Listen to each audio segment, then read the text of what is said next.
ಭವ್ಯ ರಾಮ ಮಂದಿರ ಲೋಕಾರ್ಪಣೆ ಕಾರ್ಯಕ್ರಮ ಹತ್ತಿರ ಬರ್ತಾ ಇದೆ.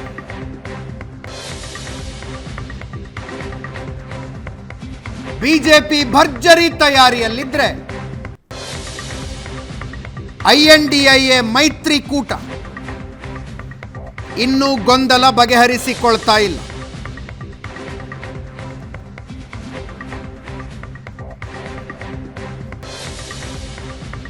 ಹೋಗಬೇಕೋ ಹೋಗಬಾರದು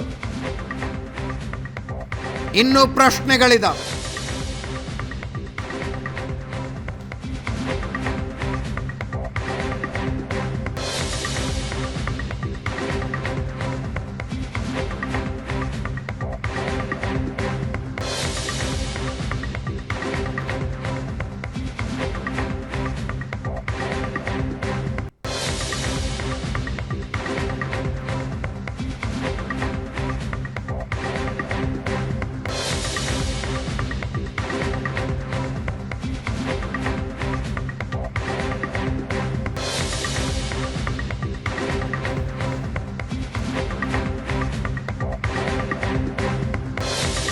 INDIA ಮೈತ್ರಿಕೂಟದ ಕಮ್ಯುನಿಸ್ಟ್ ಪಕ್ಷಗಳು ಈಗಾಗಲೇ ಸಮಾರಂಭಕ್ಕೆ ನಾವು ಹೋಗೋದಿಲ್ಲ ಅಂತ ಹೇಳಿದ್ದಾರೆ, ಬಹಿಷ್ಕರಿಸಿದ್ದಾರೆ.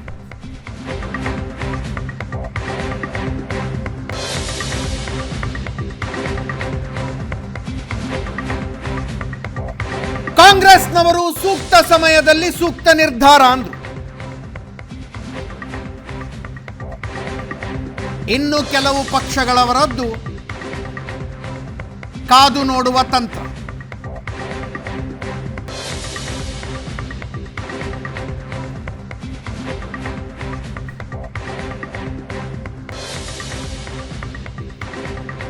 ಯಾವ ವಿಪಕ್ಷ ನಾಯಕರಿಗೆ ಆಹ್ವಾನ ಬಂದಿಲ್ಲವೋ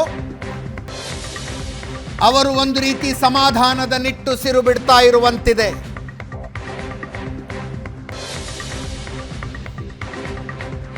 ಆಹ್ವಾನ ಬಂದು ಹೋಗದಿದ್ರೆ ಪ್ರಶ್ನೆಗಳು ಹೇಳ್ತಾ ಇದ್ವು. ಈಗ ಆಹ್ವಾನನೇ ಬಂದಿಲ್ಲ ನಮಗೆ, ಆ ಕಾರಣಕ್ಕೆ ಹೋಗಿಲ್ಲ ಅಂತ ಹೇಳಬಹುದು.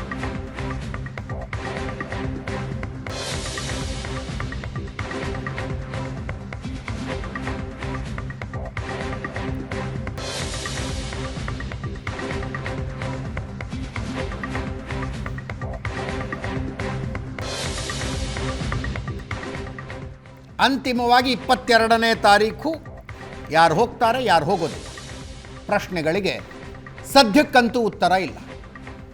ಕಾಂಗ್ರೆಸ್ ಕಡೆಯಿಂದ ಸೋನಿಯಾ ಗಾಂಧಿ ಅವರಿಗೆ ಆಹ್ವಾನ ಕೊಡಲಾಗಿದೆ, ಮಲ್ಲಿಕಾರ್ಜುನ ಖರ್ಗೆ ಅವರಿಗೆ, ಅಧೀರ್ ರಂಜನ್ ಚೌಧರಿ ಅವರಿಗೆ ಮತ್ತು ಮನಮೋಹನ್ ಸಿಂಗ್ 4 ಹಿರಿಯ ಕಾಂಗ್ರೆಸ್ ಮುಖಂಡರಿಗೆ ಆಹ್ವಾನ ಕೊಡಲಾಗಿದೆ. 4 ಹೋಗ್ತಾರಾ? 4 ಪೈಕಿ ಯಾರಾದರೂ ಹೋಗ್ತಾರಾ? ಯಾರಾದರೂ ಹೋಗೋದಿಲ್ವಾ? ದಿಗ್ವಿಜಯ್ ಸಿಂಗ್ ಕಾಂಗ್ರೆಸ್ ಮುಖಂಡರು ಅಯೋಧ್ಯ ಟ್ರಸ್ಟ್ ಯಾವುದೇ ಪಕ್ಷಕ್ಕೆ ಸೇರಿದ ಟ್ರಸ್ಟ್ ಅಲ್ಲ, ಮಂದಿರ ಕಾರ್ಯಕ್ರಮಕ್ಕೆ ಹೋದರೆ ಏನು ತೊಂದರೆ, ಈ ವಿಷಯದಲ್ಲಿ ಸೋನಿಯಾ ಗಾಂಧಿ ಧನಾತ್ಮಕವಾಗಿದ್ದಾರೆ. ಆಮಂತ್ರಣ ಸಿಕ್ಕಿದೆ, ಸೋನಿಯಾ ಗಾಂಧಿ ಹೋಗ್ತಾರೆ. ಸೋನಿಯಾ ಗಾಂಧಿ ಅವರಿಗೆ ಹೋಗೋದಕ್ಕಾಗದೇ ಇದ್ದರೆ ನಮ್ಮ ನಿಯೋಗ ಹೋಗಲಿದೆ ಅಂದರು. ಸೋನಿಯಾ ಗಾಂಧಿ ಅವರಿಗೆ ಆಹ್ವಾನ ಬಂದಿರೋದು, ಸೋನಿಯಾ ಗಾಂಧಿ ಅವರ ರಿಪ್ರೆಸೆಂಟೇಟಿವ್ಸ್ಗೆಲ್ಲ, ಅವರ ಪ್ರತಿನಿಧಿಗಳಿಗಲ್ಲ. ಅವರು ಹೋಗದೆ ಹೋದರೆ ಅವರ ನಿಯೋಗ ಹೋಗುತ್ತೆ. ನನ್ನ ಪ್ರಕಾರ ಹಂಗೆ ನಡೆಯೋದಿಲ್ಲ.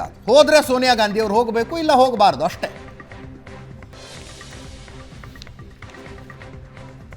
ಮಂದಿರ ಲೋಕಾರ್ಪಣೆ ಕಾರ್ಯಕ್ರಮದಲ್ಲಿ ಭಾಗಿಯಾದರೆ ಮುಸ್ಲಿಂ ಮತಗಳು ಕೈ ತಪ್ಪುವ ಆತಂಕ INDIA ಮೈತ್ರಿಕೂಟಕ್ಕೆ.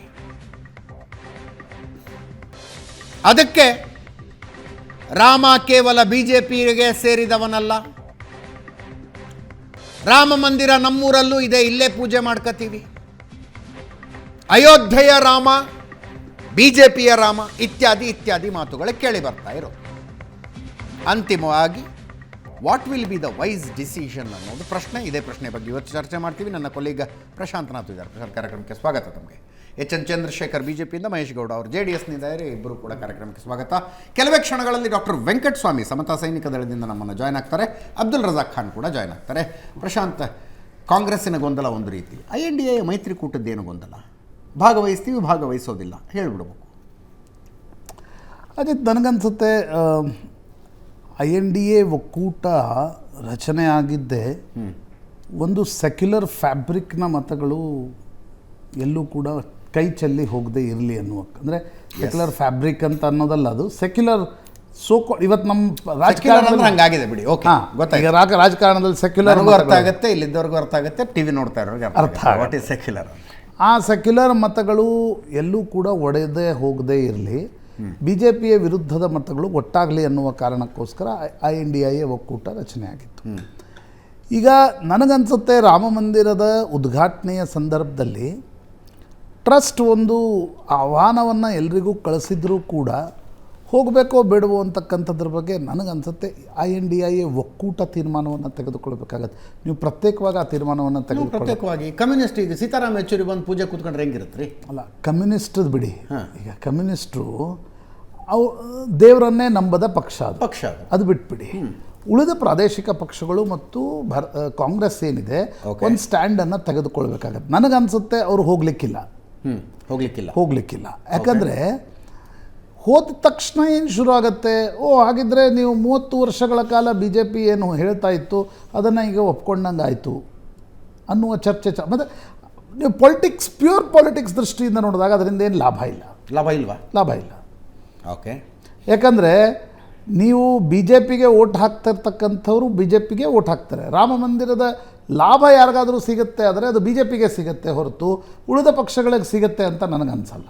I am thinking of fence sitters, ಗೋಡೆ ಮೇಲೆ ಕುತ್ಕೊಂಡಿರುವಂಥ ಮತದಾರ ಇದ್ರೂ ಕೂಡ ರಾಮ ಮಂದಿರದ ಉದ್ಘಾಟನೆಗೆ ನಮ್ಮ ವಿರೋಧ ಇಲ್ಲ. ಅಂದರೆ ಪ್ರಧಾನಮಂತ್ರಿಗಳು ಉದ್ಘಾಟನೆ ಮಾಡ್ತಾರೆ ಅನ್ನುವ ಕಾರಣದಿಂದ ಒಂದು ಮೌನವನ್ನು ಧರಿಸಿ INDA ಒಕ್ಕೂಟ ಮೌನವಾಗಿ ಉಳಿತಕ್ಕಂಥ ಸಾಧ್ಯತೆಗಳು ಹೆಚ್ಚು ಅಂತ ನನಗನ್ಸುತ್ತೆ. ಕಾಂಗ್ರೆಸ್ ನಾಯಕತ್ವ ಅಥವಾ 22ನೇ ತಾರೀಕಿನ ಕಾರ್ಯಕ್ರಮ ಮುಗಿದ ಮೇಲೆ ಇನ್ನೊಂದು 2-3 ದಿವಸ ಬಿಟ್ಟು ಸಾರ್ವಜನಿಕರಿಗೆ ಹೆಂಗೂ ಮುಕ್ತ ಆಗಿರುತ್ತೆ, ಆವಾಗ ಬರ್ತೀವಿ ಅಂತಕ್ಕಂಥದ್ದನ್ನು ಕೂಡ ಹೇಳಬಹುದು. ಉದ್ಘಾಟನೆ ಕಾರ್ಯಕ್ರಮಕ್ಕೆ ಹೋಗುವ ಸಾಧ್ಯತೆಗಳು ತೀವ್ರವಾಗಿ ಕಡಿಮೆ. ನೀವು ಹೋದ್ರೇನು ಹೋಗದೇ ಇದ್ರೇನು ಅಂತಕ್ಕಂಥದ್ದು ಒಂದು ದೊಡ್ಡ ಪ್ರಶ್ನೆ. ಹೋದ ತಕ್ಷಣ ನೀವು BJPಯ 30-35 ವರ್ಷಗಳ ಹೋರಾಟವನ್ನು ನೇರವಾಗಿ ಬೆಂಬಲಿಸಿದಾಗತ್ತೆ, ಪ್ರಾಕ್ಟಿಕಲಿ ಆ್ಯಂಡ್ ಪೊಲಿಟಿಕಲಿ. ಕರೆಕ್ಟ್.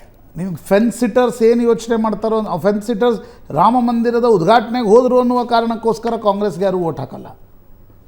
ಕಾಂಗ್ರೆಸ್ಗೆ ಓಟ್ ಹಾಕ್ತಕ್ಕಂಥ ಮತದಾರರ ವರ್ಗ 30-35% ಇದ್ದೇ ಇದೆ. ರಾಮ ಮಂದಿರವನ್ನು ವಿರೋಧ ಮಾಡಿದಾಗಲೂ ಕೂಡ ಅವ್ರು ಕಾಂಗ್ರೆಸ್ಗೆ ಓಟ್ ಹಾಕಿದ್ದಾರೆ.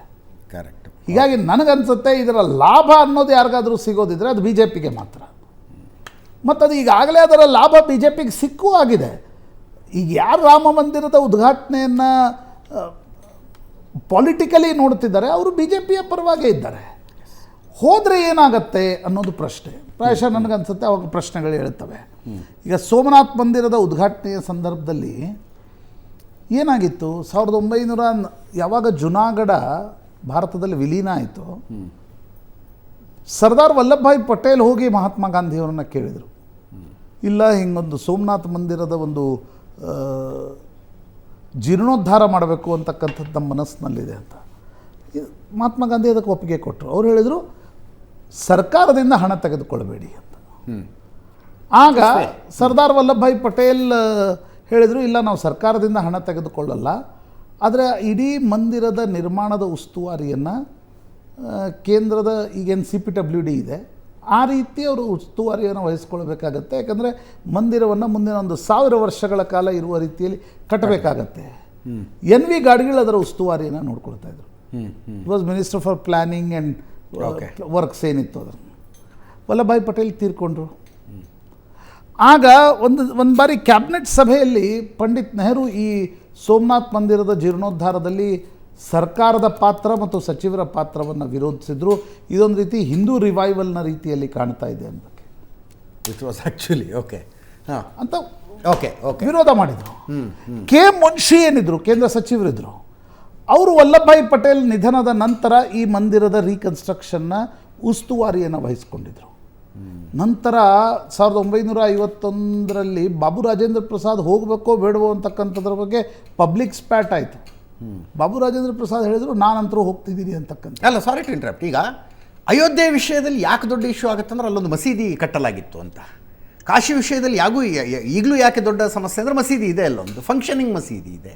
ಮಥುರಾ ಪ್ರಿಮೈಸಸ್ನಲ್ಲಿ ಮಸೀದಿ ಇದೆ. ಸೋಮನಾಥದಲ್ಲಿ ಏನೂ ಇರಲಿಲ್ವಲ್ಲ ಅಜಿತ್. ಸೋಮನಾಥ್ ನೋಡಿ, ಧ್ವಂಸಗೊಂಡಿದ್ದ ಪಳಿಯುಳಿಕೆಗಳನ್ನು ಸರಿಸಿ ಮಂದಿರ ಕಟ್ಟೋದಕ್ಕೂ ಯಾಕೆ ವಿರೋಧ ಇತ್ತು? ಪಂಡಿತ್ ನೆಹರು ಒಂದು ಫ್ಯಾಬಿಯನ್ ಸೋಷಿಯಲಿಸಮ್ ಹಿನ್ನೆಲೆಯಿಂದ ಬಂದಿದ್ರು. ಓಕೆ, ವಿದೇಶದಲ್ಲಿ ಕಲ್ತು ಬಂದಿದ್ರು. ಯಾವ ಮಸೀದಿಯನ್ನು ಕೆಡವಬೇಕಾಗಿರಲಿಲ್ಲ, ಯಾರದೇ ಧಾರ್ಮಿಕ ಭಾವನೆ ಕೆಡವೋದು ಇರಲಿಲ್ಲ. ನನಗನ್ಸುತ್ತೆ ಪಂಡಿತ್ ನೆಹರು ಮನಸ್ಸಿನಲ್ಲಿತ್ತು ನೋಡಿ, ಅವರು ಪಶ್ಚಿಮದಲ್ಲಿ ಕಲ್ತಿದ್ರು. ಎಲ್ಲವನ್ನ ಅವರು ಪ್ರಾಯಶಃ ಅವ್ರ ಸಮಸ್ಯೆ ಇದ್ದದ್ದೇ ಪಶ್ಚಿಮದ ದುರ್ಬೀನ್ ಹಾಕಿ ನೋಡ್ತಾ ಇದ್ರು. ಓಕೆ ಓಕೆ, ಚರ್ಚ್ ಅಂಡ್ ಸರ್ಕಾರ ಪ್ರತ್ಯೇಕ ಆಗಿರಬೇಕು. ಇದೊಂದು ಫ್ರಾನ್ಸ್ನಲ್ಲಿ, ಬ್ರಿಟನ್ನಲ್ಲಿ ಇದರ ದೊಡ್ಡ ಚರ್ಚೆ ನಡೀತಿತ್ತು. ಆ ಕಾರಣದಿಂದ ನಮಗೆ ಸ್ವತಂತ್ರ ಬಂದಾಗ ನಾವು ಆ ಸೋಷಿಯಲಿಸಮ್ ಮಾಡೆಲ್ ಮೇಲೆ ನಡಿಬೇಕೇ ಹೊರತು ನಾವು ಹಿಂದೂ ರಿವೈವ್ ಆಗ್ತಾ ಇದ್ದೀವಿ ಅನ್ನುವ ರೀತಿಯಲ್ಲಿ ನಾವು ನಡ್ಕೊಳ್ಬಾರ್ದು ಅಂತಕ್ಕಂಥದ್ದು ಪಂಡಿತ್ ನೆಹರು ಮನಸ್ಸಿನಲ್ಲಿತ್ತು. ಬಾಬು ರಾಜೇಂದ್ರ ಪ್ರಸಾದ್ ಹೇಳಿದರು ಅದಕ್ಕೂ ಇದಕ್ಕೂ ಸಂಬಂಧ ಇಲ್ಲ. ಇದೇನು ಅಂದರೆ ಸೋಮನಾಥ್ ಮಂದಿರ ಏನು ಸರ್ಕಾರವನ್ನು ನಡೆಸಲ್ಲ, 800 ವರ್ಷಗಳ ದಾಸ್ಯ ಏನಿದೆ ಆ ದಾಸ್ಯದ ಹೋಗಲಾಡಿಸುವಿಕೆಯ ಸಂಕೇತವಾಗಿ ನಾವು ಸೋಮನಾಥನ್ನು ನೋಡಬೇಕಾಗತ್ತೆ. 17 ಬಾರಿ ಸೋಮನಾಥನ್ನು ಲೂಟಿ ಮಾಡಲಾಗಿತ್ತು. ಆ ಕಾರಣಕ್ಕೋಸ್ಕರ ಭಾರತಕ್ಕೆ ಸ್ವತಂತ್ರ ಸಿಕ್ಕಾಗ ಅದರ ಜೀರ್ಣೋದ್ಧಾರ ಭಾರತದ ಜನರಿಗೆ ಒಂದು ರೀತಿಯಾಗಿರ್ತಕ್ಕಂಥ ಧರ್ಮ ಆತ್ಮ ಅದನ್ನು ಬಿಟ್ಟು ನಡೆಯಲ್ಲ ಅಂತಕ್ಕಂಥದ್ದು ಬಾಬು ರಾಜೇಂದ್ರ ಪ್ರಸಾದ್ ಪಂಡಿತ್ ನೆಹರು ಅವ್ರಿಗೆ ಹೇಳಿದರು, ರಾಷ್ಟ್ರಪತಿ ಆಗಿದ್ದುಕೊಂಡು. ಕೆ ಎಂ ಮುನ್ಷಿ ಸುದೀರ್ಘವಾಗಿರ್ತಕ್ಕಂಥ ಪತ್ರವನ್ನು ಪಂಡಿತ್ ನೆಹರು ಬರೆದು. ಈಗ ನಾವು ವಾಪಸ್ ಅಯೋಧ್ಯೆಗೆ ಬರೋದಾದರೆ ಅಜಿತ್, ನನಗನ್ಸುತ್ತೆ ಈಗ ಅರವಿಂದ್ ಕೇಜ್ರಿವಾಲ್ ಹೋದರೆ ನಿಮ್ಗೆ ಸಮಸ್ಯೆ ಆಗಲ್ಲ. ಬಿಕಾಸ್ ಅರವಿಂದ್ ಕೇಜ್ರಿವಾಲ್ಗೆ ಒಂದು ಹಿಸ್ಟ್ರಿ ಇಲ್ಲ. ಕರೆಕ್ಟ್. 2011ರಲ್ಲಿ ಅವ್ರು ಹಂಗೂ ಮಾತಾಡಿದ್ದಾರೆ, ಹಿಂಗೂ ಮಾತಾಡಿದ್ದಾರೆ. 2011ರಲ್ಲಿ ಹುಟ್ಟಿದ ಪಕ್ಷ ಅದು. ಮಂದಿರ್ ವಹಿ ಬನಾಯಂಗೆ ಅಂತೀರಿ, ಮಂದಿರ ವಹಿ ಬನಾಯಂಗೆ ತಾರೀಖ್ ನೈ ಬತಾಯಂಗೆ ಅಂತನೂ ಅಂದರು. ಮಂದಿರ ನಿರ್ಮಾಣ ಆದಮೇಲೆ ಹಿರಿಯ ನಾಗರಿಕರಿಗೆ ರಿಯಾಯಿತಿ ದರದಲ್ಲಿ ನಾವು ದರ್ಶನಕ್ಕೆ ಕಳಿಸ್ತೀವಿ ಅಂತಲೂ ಹೇಳಿದ್ರು. ಲಾಲು ಮುಲಾಯಂ ಹೋದರೆ ಕಷ್ಟ ಆಗುತ್ತೆ. ಎಸ್. ಮಮತಾಗೂ ಕೂಡ ಪಶ್ಚಿಮ ಬಂಗಾಳದ ಮುಸ್ಲಿಂ ಮತಗಳ ಕಾರಣದಿಂದ ಹೋಗೋದು ಕಷ್ಟ. ಕೇಜ್ರಿವಾಲ್ರಿಗೆ ಆ ಕಷ್ಟ ಇಲ್ಲ. ಕರೆಕ್ಟ್. ಜೊತೆಗೆ ನಮ್ಮ ಕಾಂಗ್ರೆಸ್ಗಿರ್ತಕ್ಕಂಥ ಒಂದು ದೊಡ್ಡ ಕಷ್ಟ ಅಂದರೆ ಇತಿಹಾಸದ ಪುಟಗಳನ್ನು ಈಗ ನಾವೇ ತಿರುವಿ ಹಾಕ್ತಾ ಇದ್ದೀವಿ. ಏನು ಹೇಳಿದರು ಪಂಡಿತ್ ನೆಹರು ಅಂತ. ಸೊ ಪಂಡಿತ್ ನೆಹರು ಮರಿ ಮೊಮ್ಮಗ ಹೋಗ್ತಾರ. ನೀವು ಸೋಮನಾಥಕ್ಕೆ ನೆನಪಿದ್ರೆ ನಿಮಗೆ ಗುಜರಾತ್ನ ಚುನಾವಣೆ ಇತ್ತು 2017ರಲ್ಲಿ. ರಾಹುಲ್ ಗಾಂಧಿ ಸೋಮನಾಥಕ್ಕೆ ಹೋದರು. ಮರುದಿನ ನರೇಂದ್ರ ಮೋದಿ ಅದನ್ನು ವಿಷಯವನ್ನು ಪ್ರಸ್ತಾಪಿಸಿದರು. ಪಂಡಿತ್ ನೆಹರು ಹೀಗೆ ಹೇಳಿದರು, ಮಂದಿರದ ಉದ್ಘಾಟನೆಗೆ ಅವರ ವಿರೋಧ ಇತ್ತು, ಸರ್ದಾರ್ ವಲ್ಲಭಭಾಯ್ ಪಟೇಲ್ ಕಾರಣದಿಂದ ಆ ಮಂದಿರ ನಿರ್ಮಾಣ ಆಯಿತು. ನೆಹರು ಅವರ ಮರಿ ಮೊಮ್ಮಗ ಈಗ ಸಾಫ್ಟ್ ಹಿಂದುತ್ವದ ಹೆಸರು ಹೇಳಿ ವೋಟ್ ತೆಗೆದುಕೊಳ್ಳಿಕ್ಕೆ ಸೋಮನಾಥ್ ಮಂದಿರಕ್ಕೆ ಹೋಗ್ತಾ ಇದ್ದಾರೆ ಅಂತ ಸಹಜ ಪ್ರಶ್ನೆಗಳು ಬರ್ತವೆ. ಮತ್ತೆ ಆ ಚರ್ಚೆ ಮರುಕಳಿಸುತ್ತೆ. ಆ ಕಾರಣದಿಂದ ಹೋಗಬೇಕೋ ಬೇಡವೋ, ಹೋದರೆ ನೋಡಿ that can make or break. Correct correct. P V ನರಸಿಂಹರಾವ್ರ ಒಂದು ಮೌನ ಹೌದು ಕಾಂಗ್ರೆಸ್ಗೆ ತುಂಬ ದೊಡ್ಡ ಬೆಲೆಯನ್ನು ತರಬೇಕಾಗಿ ಬಂತು. ಕರೆಕ್ಟ್. ಆ ಕಾರಣಕ್ಕೋಸ್ಕರ ಈಗ ಹೋಗಬೇಕಾ ಬೇಡವಾ ಅಂತಕ್ಕಂಥ ನಿರ್ಣಯವನ್ನು ತೆಗೆದುಕೊಳ್ಳುವಾಗ ಇತಿಹಾಸ ಕಾಂಗ್ರೆಸ್ ನಾಯಕರ ಮಸ್ತಿಷ್ಕದಲ್ಲಿ ನಿಶ್ಚಿತವಾಗಿರುತ್ತೆ ಅಂತ.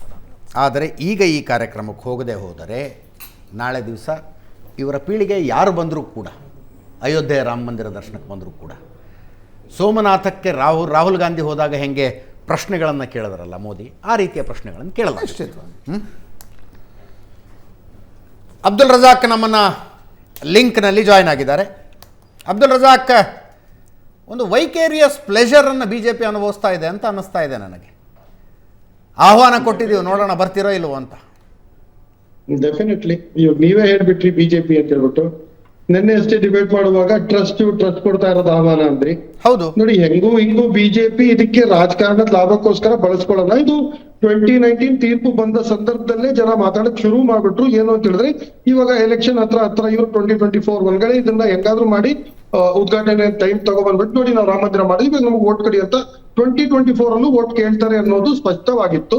ಆದ್ರೆ ಮೋದಿ ಅವರು ಎಷ್ಟೋ ವಾದಗಳನ್ನ ಮಾಡಿದ್ರು. 2014ರಲ್ಲಿ ಅಚ್ಚೆ ದಿನ ಆಯಂಗೆ, ಕಾಲದಲ್ಲಿ ಆಯಂಗೆ, ಬೇಟಿ ಬಡಾಯಂಗೆ, ಬೇಟಿ ಬಚಾಯಂಗೆ, ಅದೆಲ್ಲ ಏನೇನೋ ಹೇಳಿದ್ರು. ಅದ್ರ ಬಗ್ಗೆ ಏನೂ ಆಗಿಲ್ಲ. ಆದ್ರೆ ಇವತ್ತು ಮಂದಿರ ಕಟ್ಟಿದೀವಿ ಓಟ್ ಕೊಡಿ ಅಂತ ಕೇಳೋದು 100% ಸಹಜ. ಆದ್ರೆ ಇವತ್ತು ಇಂಡಿಯಾ ಮೈತ್ರಿಕೂಟದಲ್ಲಿರುವವರು, ಬಿಜೆಪಿ ವಿರೋಧದಲ್ಲಿರೋರು, ಇವಾಗ ಮತದಾರ ಇದರ್ ಬಿಜೆಪಿ ಓಟ್ ಕೊಡ್ಬೇಕು, ಇಲ್ಲ ಅಂದ್ರೆ ಇಂಡಿಯಾ ಮೈತ್ರಿಕೂಟದಲ್ಲಿ ಯಾವ್ದಾದ್ರು ಒಂದು ಸಹ ಪಕ್ಷಗಳಿಗೆ ಕೊಡ್ಬೇಕು. ಇವತ್ತು ಏನಾಗಿದೆ, ಅಕಸ್ಮಾತ್ ಇವ್ರು ಏನಾದ್ರು ರಾಮ ಮಂದಿರಕ್ಕೆ ಹೋದ್ರೆ ಅಲ್ಪಸಂಖ್ಯಾತರು, OBCs ಇವ್ರನ್ನ ಓಟ್ ಕೊಡಲ್ಲ ಅಂತ ಒಂದು ಮಾತು ಏನ್ ಇವತ್ತು ನಾವು ಚರ್ಚೆ ಮಾಡ್ತಿದೀವಿ, ಇದು ಹೆಂಗೋ ಅಡ್ಜಸ್ಟ್ ಆಗ್ತಾ ಇಲ್ಲ. ಯಾಕೆ ಈ ಮಾತನ್ನ ಹೇಳ್ತಾ ಇದ್ದೀನಿ ಅಂತ ಹೇಳಿದ್ರೆ, ಇದರ್ ಬಿಜೆಪಿಗೆ ಓಟ್ ಕೊಡ್ಬೇಕು, ಇಲ್ಲ ಇಂಡಿಯಾ ಮೈತ್ರಿಕೂಟದಲ್ಲಿ ಯಾರಿರ್ತಾರೋ ಅವ್ರಿಗೆ ಓಟ್ ಕೊಡ್ಬೇಕು. ಇವಾಗ ಮತದಾರ ಇವ್ರು ಹೋಗ್ಬಿಟ್ಟು ಇವ್ನು ಓಟ್ ಮಾಡ್ತೀರಾ, ಸುಮ್ಮನೆ ಮನೇಲಿ ಕೂತಿರ್ತಾನ? ತಿರ್ಗಾ ಬಿಜೆಪಿ ಬರುತ್ತೆ ಅನ್ಕೊಂಡು ಇವ್ರಿಗೆ ಓಟ್ ಕೊಡ್ತಾನೆ. ಇವತ್ತು ನೋಡಿ, ಇವತ್ತು ಹೋಗಿಲ್ಲ ಅಕಸ್ಮಾತ್ ಅಂತ ಹೇಳಿದ್ರೆ, ಇವತ್ತಿಲ್ಲ ನಾಳೆ ಆದ್ರೂ ಆ ಮಂದಿರಕ್ಕೆ ಹೋಗೇ ಹೋಗ್ತಾರೆ. ನೀವು ನೋಡಿ, ಬರೀ ಬಿಜೆಪಿನವರು ಕಾಂಗ್ರೆಸ್ನವರು ಅಂತ ತಿಳ್ಕೊಬೇಡಿ. ಜನರಲಿ ಯಾರಿಗ್ ಮಾತಾಡಿದ್ರೇನು ಅಷ್ಟೊಂದು ವಿವಾದದಲ್ಲಿದ್ದ ಒಂದು ಏನೋ ರಾಮ್ ಜನ್ಮಭೂಮಿ, ಬಾಬ್ರಿ ಮಸೀದಿ, ಅಲ್ಲಿಂದ ಹೋಗಿ ಇಷ್ಟೊಂದೆಲ್ಲ ಆಗಿ, ಇಷ್ಟೊಂದು 3,000 ಕೋಟಿ ರೂಪಾಯಿ ಹಾಕಿ ಅದ್ ಯಾವ ತರ ಈ ಕಾಲದಲ್ಲಿ ಕಟ್ಟಿದಾರೋ ಅದನ್ನ ನೋಡಕ್ಕಾದ್ರು at least for the sense of tourism, ನನ್ನ ಮಾತನ್ನ ದಯವಿಟ್ಟು ತಪ್ಪು ತಿಳ್ಕೊಬೇಡಿ. ಇವತ್ತಲ್ಲ, ಇವತ್ತಿಂದ ಎಷ್ಟೋ ಒಂದಿನ ಬಿಟ್ಟು ಒಬ್ಬ ಮುಸಲ್ಮಾನನೇ ಆಗಿರ್ಲಿ, ಒಬ್ಬ ಕ್ರೈಸ್ತನೇ ಆಗಿರ್ಲಿ, at least for the sake off site seeing, ಭಗವಂತ ರಾಮನಲ್ಲಿ ಭಕ್ತಿ ಇಲ್ಲ ಅಂದ್ರೂ ಸೈಟ್ ಸೀಯಿಂಗ್ ಆದ್ರೂ ಹೋಗ್ಲೇಬೇಕು ಅಂತ ಹೇಳಿ ಮನ್ಸಲ್ಲಿ ಎಲ್ಲೋ ಒಂದ್ ಕಡೆ ಇದ್ದೇ ಇರುತ್ತೆ. ಅದು ನಾನು ಯಾಕೆ ಹೇಳ್ತಿದ್ದೀನಿ ಅಂತಂದ್ರೆ, ಇವತ್ತು ಹೋಗಿಲ್ಲ ಅಂದ್ರೆ ಕಾಂಗ್ರೆಸ್ ಅವ್ರು ನಾಳೆದ್ರು ಹೋಗ್ತಾರೆ. ಆ ದೇವಸ್ಥಾನ ಇಲ್ಲಾಂದ್ರೆ ಬೇರೆ ದೇವಸ್ಥಾನಕ್ಕೆ ಹೋಗ್ತಾರೆ. ಅದು ಅವರ ಭಕ್ತಿ, ಅವ್ರು ಹೋದ್ರೆ ಹೋಗ್ಲಿ, ಹೋಗ್ಲಿಲ್ಲ ಅಂದ್ರೆ ಹೋಗ್ಬಾರ್ದು.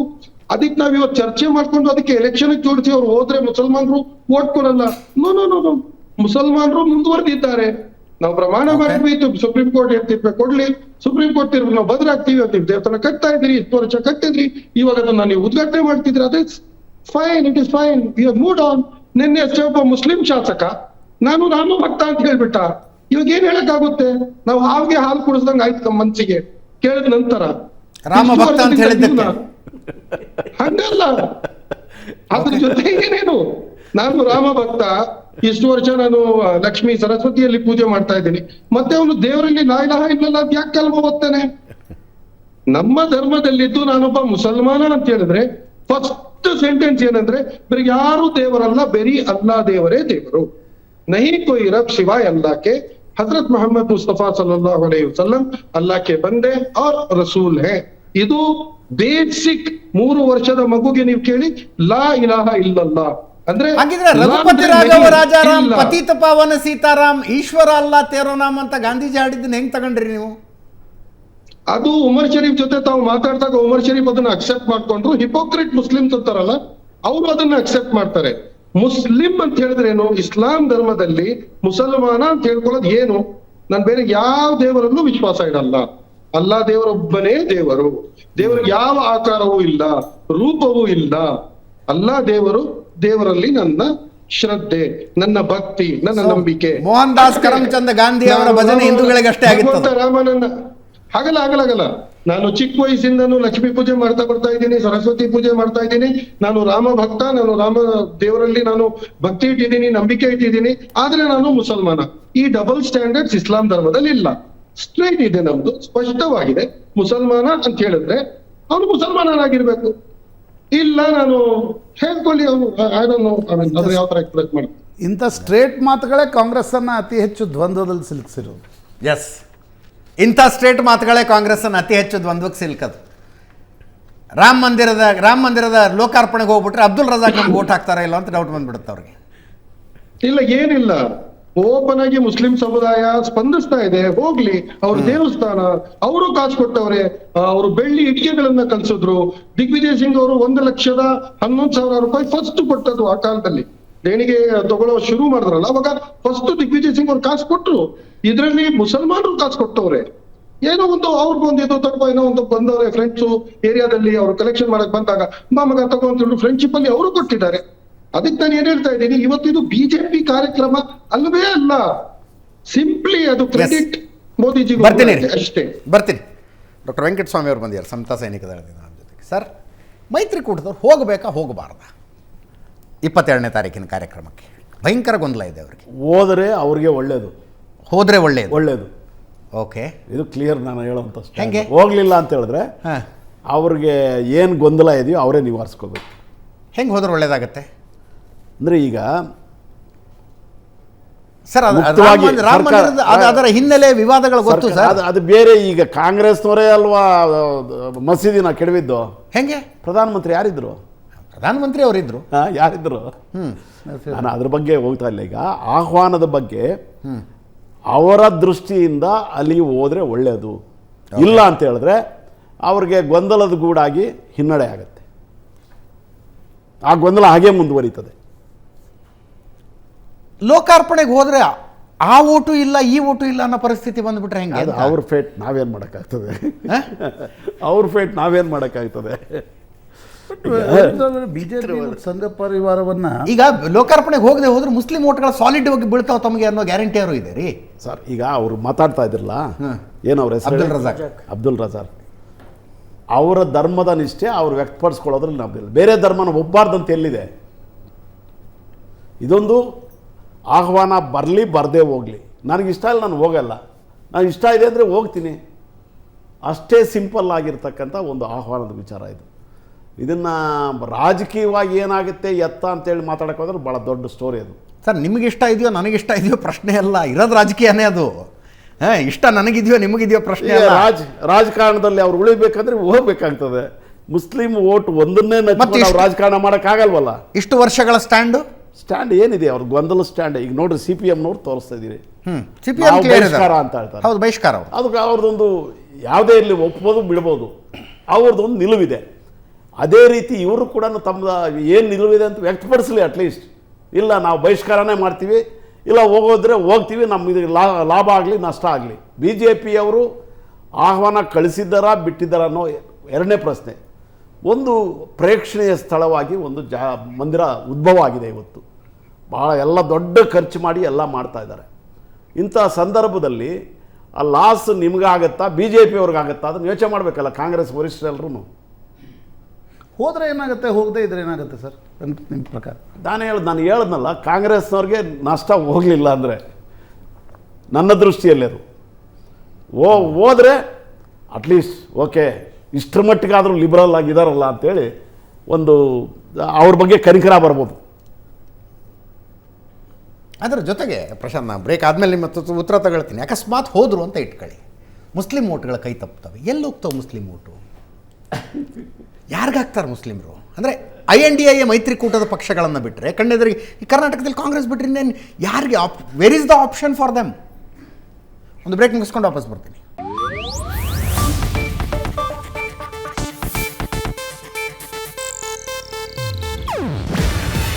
ಇದು ಏಷ್ಯಾನೆಟ್ ನ್ಯೂಸ್ ನೆಟ್ವರ್ಕ್ ಪ್ರಸ್ತುತಿ. ನೀವು ನೋಡ್ತಿದ್ದೀರಾ ಏಷ್ಯಾನೆಟ್ ಸುವರ್ಣ ನ್ಯೂಸ್.